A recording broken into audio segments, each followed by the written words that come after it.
Today, we're going to be going over our home league draft. So we are very excited to be doing this. We're going to kind of treat it as a mock draft episode. So you're going to see some interesting picks. A couple guys maybe aren't as tuned in as the rest. And, so we're going to go through, give you guys an actual look at what a 10-team Superflex 3 wide receiver draft might look like. And it could be pretty applicable to your 12-team leagues as well. Obviously, the team structure and setup might be a little bit different, but the order of the players, I think, could be useful as well. We're going to go round by round. We're going to go through our favorite teams, our least favorite teams, couple picks that we thought were really good, couple picks that we thought maybe not so much. So with that, let's pull up the draft board and let's get into it. All right, so jumping into that first round, it went pretty much chalk. We've been kind of planning for this for a while. We had an idea of who everybody liked. And so you see Jamar Chase go first, then followed by the top 4 quarterbacks. Joe Burrow, obviously, in our opinion, was going to be the one to watch. The guy at 4 really likes Jalen Hurts, so we knew he was going to go there. Jefferson and CeeDee Lamb obviously go off before the running back, so you might not see that in a lot of leagues when you're cruising through mock drafts. But I think the 3 wide receiver element really makes it more of a priority for everybody in the league to kind of push those guys up a little bit. You see running back around the turn, getting Bijan as the 3rd running back and McCaffrey around the turn, I think is a great way to start, especially, if you have confidence in the quarterbacks a little bit later, you feel like you can get some value at receiver. But I will say that we'll get into how that team is built later, because if you're going to go running back, you better make sure your running back room is strong. And the fact that he only has one other running back on his roster, and it was the handcuff to McCaffrey, I think is something that we can kind of review later. But first round chalk, I think my favorite pick there might be your CeeDee Lamb pick. Really like that you were able to get him at 7, but overall, I like my Daniels pick as well. Hard to argue with anybody in the first round, though. I think it was a really good round. Any thoughts there from you on the first round? Yeah, I think every pick in the first round is going to be a good one. I would say, I guess my least favorite is just going Hurts over Daniels, but our buddy has been really in on Hurts, and he's had success with Hurts over the years, and you can't argue with the fact that he's on an elite offense, and we know what he is. And then for my favorite pick, I think I will say Bijan at the turn, just because Bijan's been kind of ranked anywhere from RB1 to RB3, and our league does push up wide receiver a little bit more than others. And I know he was kind of mock drafting, not thinking he was necessarily going to be there. So I think that was a steal for him. And then looking at round 2, also pretty chalk. We did kind of think Burrow might go either here or to that same team in the first round. And then we see only one more quarterback go in Patrick Mahomes. But I will say, just pointing out my team 7, I actually went outside of my rankings here. I did take Amon-Ra St. Brown. I did have Puka ranked a spot ahead of him, or maybe even 2 spots ahead of him. But I just kind of wanted to lean into the stability with Amon-Ra, and there was still kind of some question marks with Stafford. Now we are seeing that he will be ready for week 1, so maybe this is something I regret, but just went a little bit with the stability. And I would say for my favorite pick in this round, it has to be Nico Collins at team 2. So team 2 started out with Josh Allen, and we've been stressing all offseason that you definitely want to lock in a top 8 wide receiver. And there was no guarantee whatsoever that team was going to be able to do that. And the fact that Ginty went before him and he was able to dive into Nico right there, I think was an excellent pick.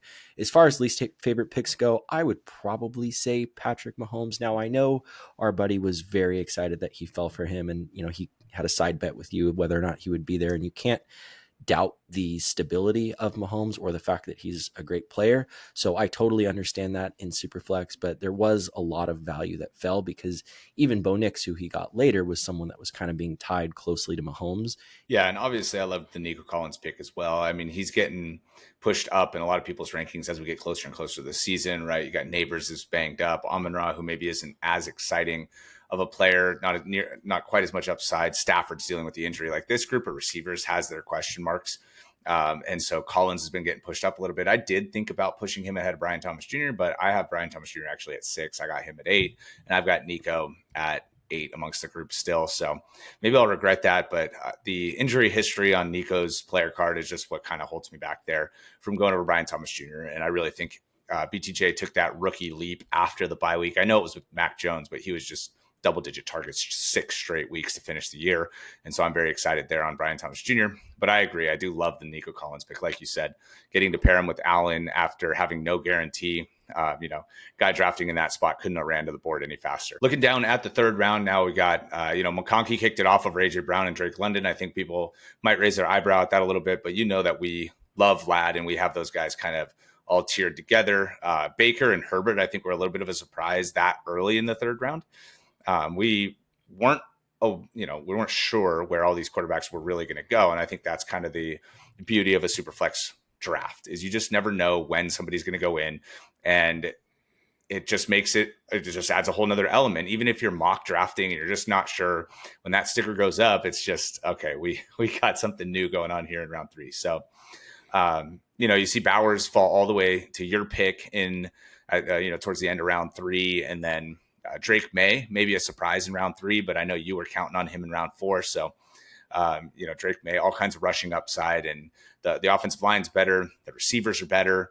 He's got a whole offseason program being the starter. So, it's hard to argue with picking May just because you want to get him, make sure you get him. So I think my favorite pick of this round was actually my pick, Drake London. The fact that he fell into the middle of the round here for me, and 2 wide receivers actually went before him in this round, wasn't necessarily like super surprising, but it was nice for me to be able to get in on London there when I did. I agree on the best pick being London. And I will say my least favorite pick is Herbert. Now, the caveat being, sometimes it's okay to push up guys above their ADP when we know there's no question marks about them being a great player, right? Like if it's Herbert versus Justin Fields, like give me Herbert all day long. And it is a super flex league, and we're drafting in a group with a bunch of Chargers fans as well. So you might see a theme with some of these picks there, but just a little bit too early for my blood. Now, looking at round 4, quite a few running backs go off the board. So we get it kicked off with Chase Brown early in the round. And then I was on the board between Achane and Jonathan Taylor. You ended up going with Achane. I thought about this for a long time. I was trying to find anything whatsoever on Twitter about Achane to get an injury update. And ultimately I chickened out a little bit, and I went with JT. And obviously JT is a great player, and assuming he can stay healthy, should have a fine season. But the next morning, we were all a little bit hungover, and you get the tweet that Achane is good to go and ready to roll. So that might end up being my biggest regret of this draft. So I will go ahead and give you that as my least favorite pick as well. And then, I'm sorry, as my favorite pick as well. But the glaring worst pick on this draft board is Justin Fields. I mean, Justin Fields here is probably the worst pick of the draft. I mean, you look at, he saved his quarterback room a little bit by getting by getting Prescott 2 rounds later, but nobody in this league was going in on Fields. People viewed him as a second, maybe third quarterback. And, he was looking at his projections from his favorite analyst. Side note, if you have a favorite analyst and you're into projections, please just double check with Las Vegas projections, because Las Vegas has him 1,000 yards fewer passing yards than his favorite analyst. So please, please, please double check, because he has not looked good as a passer. So I can't get over that pick. I don't think I ever will get over that pick. Hopefully for him, it works out. But man, that one was rough. Yeah, and I know he did the same thing last year, where he went running back at the turn, and then he went receiver quarterback, and it was like you should have just gone in on another running back. Like, you have a flex spot, and so you can start that player you pick there, and you also shore up your 2 running back spots there, right? It's like, if you're going to go heavy, make sure you lean in, because the last thing you want is for one of your first 2 picks to get hurt, and then you're behind the 8 ball at running back. That's literally the worst nightmare for a setup like that. So, Chase Brown, JT, Achane, any of these running backs that was your favorite there, I much rather would have seen that over Fields there, and then, just figure it out as you go down the draft board. So it's funny that you think Achane was the best pick, because I was getting ready to say that, the Fields pick kind of saved my Achane from maybe being the worst if he is hurt. But I couldn't end up passing on Achane there, just because I felt like genuinely he would not have been available at my 3rd pick if he was fully healthy. So, the fact that he did kind of free fall round plus was something that I just couldn't pass on. And I did consider Kyron Williams for quite a while before ending up and putting Achane up there. But, and then you see McBride go here at the end of the round as well, which I think could work out really well. Tight ends just go so slow in this league. You see how late some of these tight ends go, and we all know it, right? So we're all just sitting there waiting for when these tight ends are going to go, and nobody's picking them with urgency in this group. So that might be a little bit different than your home leagues, but that's why we always say too, know your draft, right? Know who you're drafting with, know your league, and make sure you're not reaching on these players when you don't have to. Like, imagine if you went in on Bowers in the 2nd round because you thought, he's already past his rank there. And it's like, well, he would have made it all the way back to your 3rd round pick. So definitely know your draft there. I do like the McBride pick as well. And Brees Hall, I think maybe that was a little bit of a stretch because I do have him ranked below some of the guys that went in the next couple rounds here. But, he might be the second pass catcher there. And there's obviously the path to him being a little bit better than we expect. So, I don't think that was necessarily the worst pick, but I think that was another one that was maybe a little stretched on there. Going into round 5 now, we see 3 quarterbacks go off. We see Bo Nix, Brock Purdy, and Caleb Williams. I think Bo Nix might end up being the best pick of this round because we obviously don't like Nix, but seeing him in Superflex go in the 5th round is just not something you're going to see very often.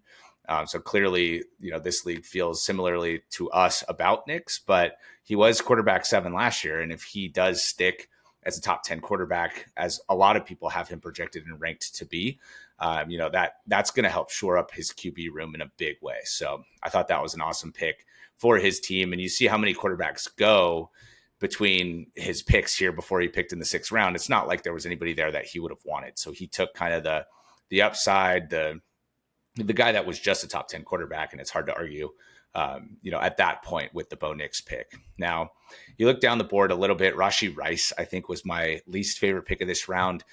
Just the uncertainty around him. There was other receivers there, to Cortland Sutton, and even, I don't know that I would have gone Ted McMillan maybe, but Cortland Sutton specifically, I think would have been a good pick there for as a receiver, just with solid floor, good upside, and doesn't have this injury or doesn't have this suspension looming over him.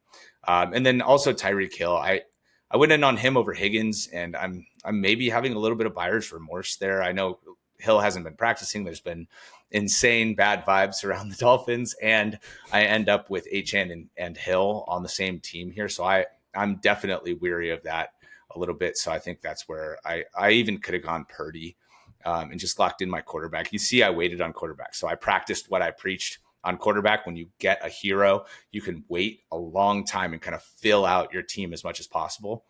And that's what I decided to do. But that's the one spot where maybe I could have attacked the quarterback position a little bit harder. Yeah, I'll kind of bucket the Niners guys together as a couple of my favorite picks. Obviously, love Purdy this year. George Kittle, you mentioned tight ends, being weighted on in our league, but there's a good chance that Kittle just ends up finishing as the tight end 1 overall.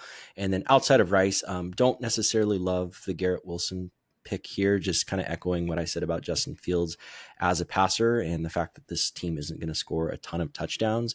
I would have just preferred to go with like a Mike Evans or a T. Higgins there. Moving into round 6, we see a big kind of blob of running backs that have been kind of all similarly placed in ADP recently. And we did a breakdown tier where we had Walker versus Kamara versus Henderson, and I had it ranked Walker, Kamara, and Henderson. And I was on the board, and I just wanted to take Travion. I don't know if it was the 5 beers on the golf course or the 5 during the draft, but I just wanted to go get my guy because I am all in on Travion. Maybe I will regret that, but I just hope he's going to be a star because I definitely went outside my rankings for the second time. So maybe that's the worst pick. Maybe that ends up being the second pick, but I do want to call out as well a couple of the quarterbacks here, some just fantastic value at the position. Dak Prescott here. For Team 10, again, kind of salvaged that Fields pick. And then Jared Goff, that was kind of a huge snipe for me. I didn't expect Goff to necessarily go there, even though I think it was a fantastic pick. I could have stacked him with Amon-Ra and then been much better off at the quarterbacks. Yeah, and obviously I expected you to take Ken Walker there was your pivot off Goff, but going with Henderson is hard to be surprised by with how high you've been on him. I was thrilled to get Kamara. I had my 3 wide receivers. I knew I was going to continue to wait on quarterback because teams 1, 2, and 3 already had 2. So the only one that could take a quarterback was team 4. And I figured if I passed on Love that he was looking at the same thing and that he might take him in round 7, but also not a quarterback that I'm like rushing to get over the rest of the group. So, you obviously double tapped quarterback around the 7-8 turn. So I just continued to wait, but Kamara in round 6, I was pretty thrilled to get it. Round 7 now, you got Adam Smith, Moore, Worthy, JMO as the receivers. A lot of upside plays here. I feel like Adams is a 2, Smith is a 2, DJ Moore, maybe 1, maybe 2, Worthy's a 2, JMO's a 2. So it's kind of those good offenses, high upside possible receivers here, right? And Devontae Smith, I know you're a lot higher on than me, but I would not have made that pick there, I don't think. I'm just worried that with Goddard and AJ Brown on the field that Smith usually just isn't a super good fantasy producer. Now, obviously, he's a rock solid player. If either of them get hurt, he's always a top 20 option in those situations. So that could be the case again this year at some point. But to me, I just like guys that are set up to succeed on their own. And I feel like Worthy can be that. And that's why I ended up going with Worthy there. I feel like him and Rice can coexist. And Rice is looking at a suspension. So, Worthy showed he can play that Rice role a little bit more towards the end of last year. And yeah, I actually really like the Worthy pick, despite the fact that the group didn't seem to like that pick as much. The two tight ends in this in this round, I just wouldn't have done it.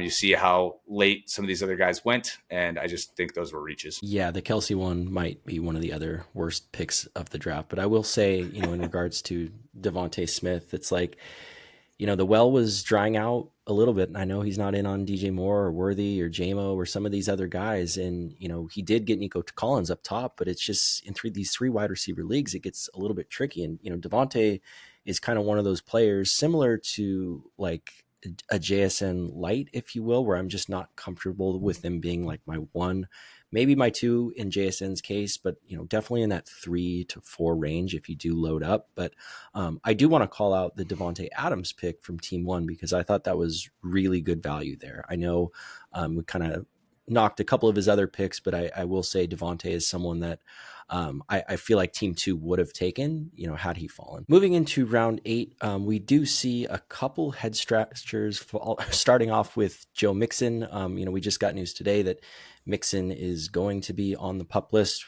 He's been in a boot all off season and not practicing. So, he will be able to move him into his IR spot, but that as your number 2 running back is not a direction you want to go in. I thought Aaron Jones was a reach in this round as well. And I thought James Conner was probably my favorite pick of this draft because we've talked about this ad nauseum. When he's on the field, he's a top 12 running back, and he already has Jahmyr Gibbs and Bucky Irving up top. I also really liked the Calvin Ridley pick at the end. He's someone that's been climbing up our boards consistently, and that team has definitely needed to start leaning into wide receiver, which they did.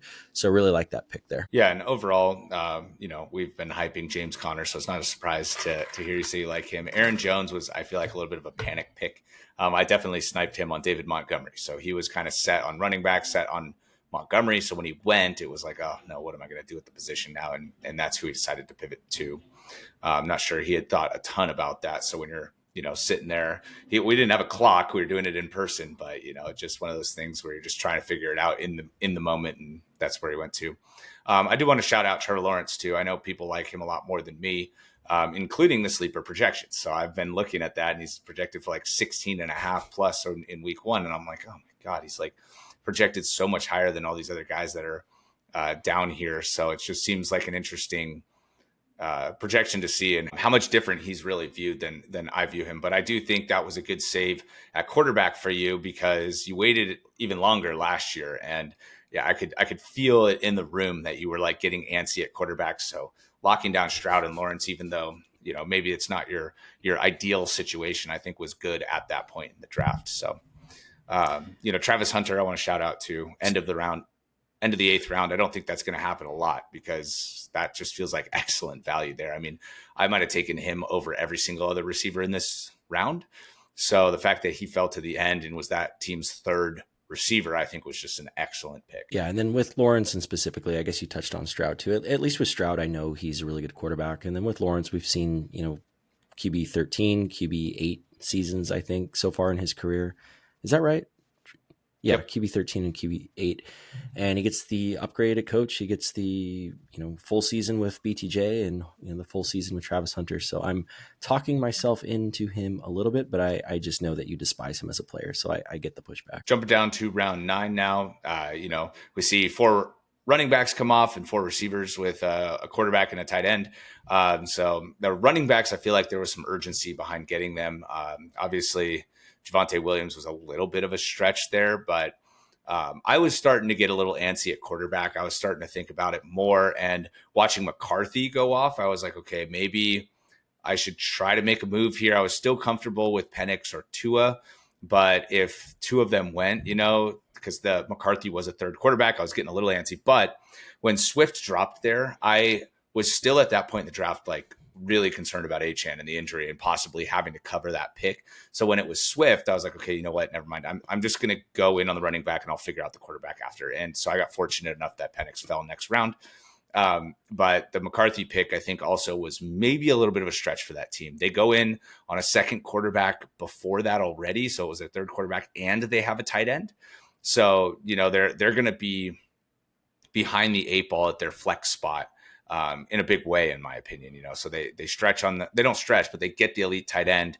And now they're looking at round 10 and later to be filling that flex spot. So, we'll see how that works out. For example, for me, my flex is going to be Worthy. Obviously, I have quarterback and tight end below him, but I just think it can possibly hurt your depth the more starters you have to be doing that early. It's just tough with McCarthy there because this is a team that needed wide receiver, and George Pickens was still on the board. I know he's flying up boards. You obviously know I like Olave. Pearsall's getting pushed up. Jacoby's Mr. Consistent, even though he just requested a trade of Buka. And then you could have just taken either Bryce Young the next round or Cam Ward later. Like you're not going to be starting him most likely. Obviously not over Allen, probably not over Baker. So that's definitely one I struggle with a little bit there. And yeah, I mean, you're right with DeAndre Swift, and it's just like now Herbert and Monangai are banged up a little bit too. So it's like they're just going to have to feed him the ball a ton. And rounding things out with round 10, I thought Myers was a fantastic pick at the turn. Like I already mentioned, Ibuka was someone who I was dead set on getting with my next pick. Unfortunately, he was taken there. I think he's in for a fantastic season. I did end up pivoting to Matthew Golden, who I'm very high on as well, but I got extremely lucky that the team between me took the Baltimore Ravens defense here. So sometimes when you're drafting with your buddies that aren't always tuned in as much, they'll do things that are a little bit crazy. So that was a gift from the fantasy gods and someone I'm really excited about. Wasn't too crazy about the Godwin or Reed picks. Obviously both are banged up. Godwin more so. Trey Harris was probably one of my least favorite picks besides the Baltimore Ravens, but overall this was an exciting draft, and I actually don't hate the Tyrone Tracy pick here. I just hate the Cam Scadaboo pick 2 rounds later. Yeah, and so Tracy should be the starter, right? Scadaboo missed most of the offseason program with an injury, so we'll see what his role is to start, but Tracy should be locked in as a starter. And in week 1, we could be looking up at the weekly rankings, see him somewhere near 20, so I thought that was a great pick as well. And Ibuka, I think, was my favorite pick of the round. It's just I was kind of set on him in my draft prep in round 9. But when Swift fell, I was like, dang it, I'm going to go Swift, and I'm probably going to miss on Ibuka as, you mentioned that you were locked on him. I know, obviously, the guy that got him loved him, and the guy at the turn also loved him, but just had Adunze and Myers ranked a little bit ahead. So you see how many receivers flew off around that turn. Was excellent. So I do want to mention some of the tight ends down below too. Njoku, obviously we love him, think he's going to be a top 4 tight end to start the year. And then I got Warren and Ingram. I really like both of those guys. I'm probably going to start Ingram in week 1 with the upside of Warren on my bench. And then also another pick that I think maybe we glossed over a little bit when it happened, but Keenan Allen, if he's going to be the number 2 on the Chargers, I think that is somebody that you absolutely want to be throwing a dart at late. And if you still are looking for your 5th receiver at that point, or even your 6th receiver, I think that you could do a lot worse than him. So overall, though, who's your favorite team here? Which one did you end up settling on? Oh man, we spent a lot of time power ranking these after the draft. I will say I probably will go with consensus at team 9. At the running back position, he's got 2 guys. Well, my number 1 running back, 2 guys in my top 10. And then Harvey, a little bit of a dart throw. I'm definitely not as in on Harvey as the rest of the community, but we can't doubt the fact that this was Peyton's guy. And I think the big kicker is, as much as I like J.K. Dobbins, like he hasn't necessarily been able to sustain a full healthy season. So if he does miss time, it could be the Harvey show. And then at the wide receiver position, I love Neighbors, love Tet. Waddle is definitely a wild card. For me, who knows what's going to happen in Miami? There's a path where Tyreek Hill gets traded. We know he's a talented player. Pearsall and Ibuka, just absolutely love those guys. So maybe in the beginning, it's going to be a little bit difficult for him at wide receiver just because we know what Neighbors is going to be. But if Tet, I don't expect him to start slow by any means, but still a rookie. If Waddle, they're targeting Achane and Reek like crazy. And then maybe Pearsall doesn't get as many targets as we'd hope, just if it's the Kittle and McCaffrey show. But overall, the Ibuka pick definitely rounds that out because he's someone you can start early.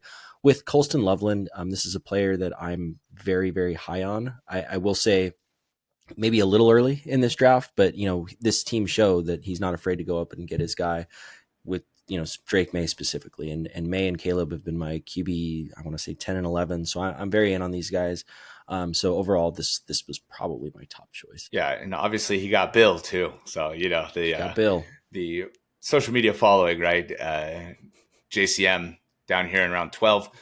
Maybe we weren't as bought into the propaganda, so it's going to be interesting to see if he really does get that lead role. I think it's going to be Eckler to start, but that's definitely a good wild card as your fourth running back on the board there. So I like that team a lot. I'm not nearly as high on the quarterbacks as you are. I think those are both QB2s. And so, if you don't have necessarily the upside or the juice, and these guys do have a lot of upside, don't get me wrong, but if it doesn't pan out in the way that we're expecting, I think he might be a little bit behind the eight ball at quarterback. And he did use two of his top five picks on those guys. So hopefully for his sake that pans out. So I don't want to go to my team. I do like my team a lot, but I don't want to harp on that. So I'm going to go over here to team 2 as my favorite team. So obviously hard to beat Allen and Baker as your quarterback. So in Superflex, that just sets you apart so quickly. And if you do a good job scrambling on the rest of your starters, that you can really end up with a very strong team. So you see James Cook and Ken Walker, pending health and role.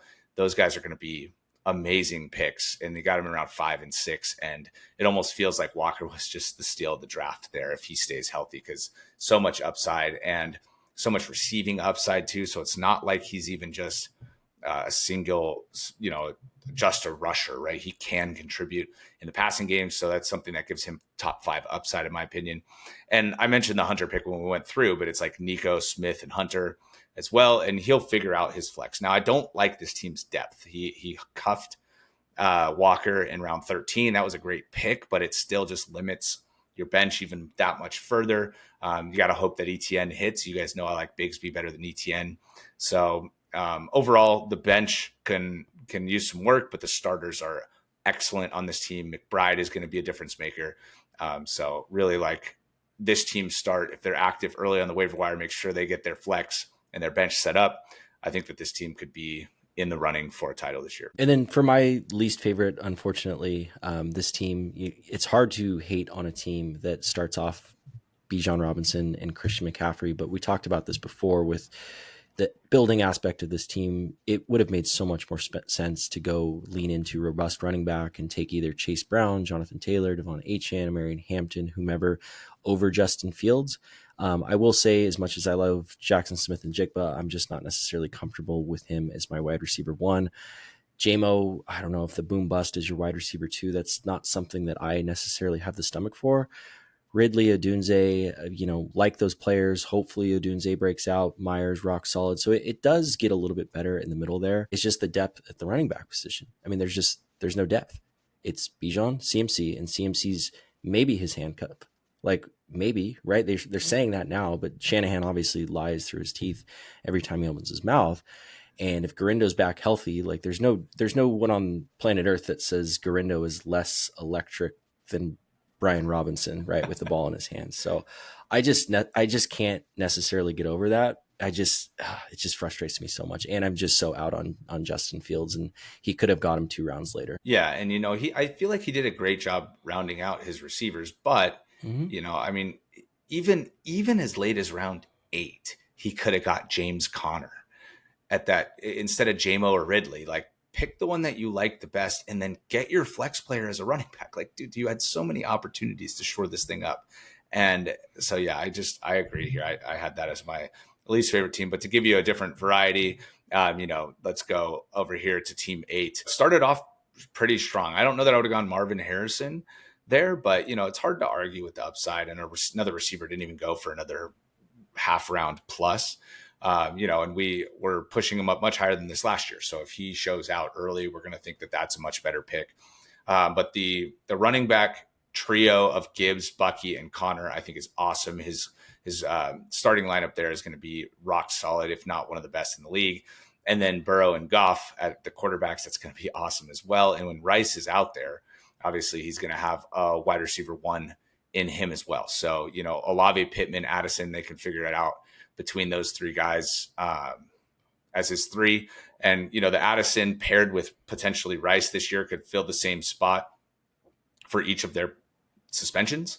So I think that's actually an interesting kind of pairing and buddy strategy to execute during your draft. So, the Ravens in round 10, it's just such a tough pick to make when you're working on either your flex spot or your first bench player, somebody that you're going to be starting in a league like this. And then Kelsey it's just way too early for a tight end like that when you can wait multiple rounds and get anybody else down at the end of the draft. So, I do like everything but the receivers here kind of, and that one pick where I feel like it's going to knock his depth a little bit. Yeah, I mean, it's just to take Ravens D over Matthew Golden when you need wide receiver help just is silly. And the worst part of it is they play the Bills week 1. So it's like not even a defense that you're going to want to start. Yeah. Yeah. So it's just double whammy, but we'll see. We'll see how that team plays out because they do have some interesting upside, but I thought Harrison was a little bit of a stretch. Rice with the suspension felt like a stretch. And the Ravens defense, obviously, and Kelsey. So there's just a lot of the receiver group there just didn't make a lot of sense to me, all the pass catchers. So, hopefully something works out there for his pass catchers and he can be better than we expect because the rest of his team is pretty solid. All right. And with that is our recap of the draft. Hopefully this helps you guys in your drafts as you push towards the regular season. We're only a week and a half out, and good luck to any outstanding drafts you have. And we'll talk to you in the next one.